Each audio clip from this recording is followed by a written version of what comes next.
আমাদের প্রিয় নেত্রীর কবর দেখতে আসলাম অনেকদিন পরে। দেশনেত্রী বেগম জিয়া, খালেদা জিয়ার কবর এবং জিয়াউর রহমানের কবর আমরা দেখতে আসলাম।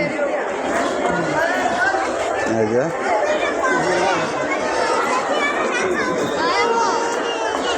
দুইটা কবর একসাথে,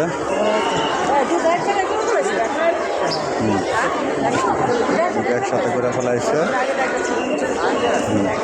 এই যে